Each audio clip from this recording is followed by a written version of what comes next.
Tignan mo yung kapitbahay mo, hindi nag-workout. Tignan mo yung mga friends mo, hindi nag-workout. Tignan mo yung mga kaklase mo, hindi nag-workout. Tignan mo yung teacher mo, hindi nag-workout. Ito na yung best time na para mag-workout ka, na para mangibabaw ka, para manginang ka, para magiba ka. Diba? Napakasimple lang. Diba? Ba't di mo gawin mag-workout ka? Sinisigurado ko sa lahat ng mga fellas, kapag nag-workout ka, nakita mo na yung best body mo, yung best shape mo, yung yung killer shape mo.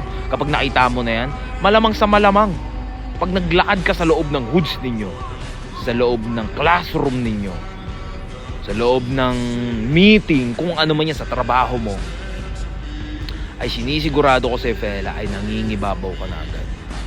Workout pa lang yon. Paano pa pag inayos mo pa yung outfit mo, inayos mo pa yung lahat talaga, panis.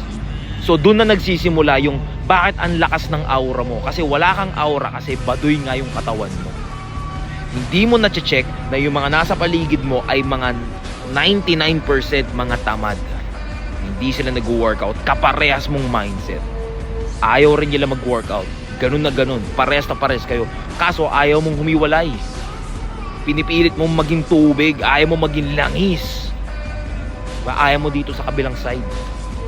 So kung na-realize mo to, naiintindihan mo to mga pinagsasabi ko, ito na yung sign na kailangan mo mag-workout, kailangan mo pa-improve at panisin mo yung mga nasa paligid mo para nangingibabaw ka, para hindi ka maging invisible dito sa earth.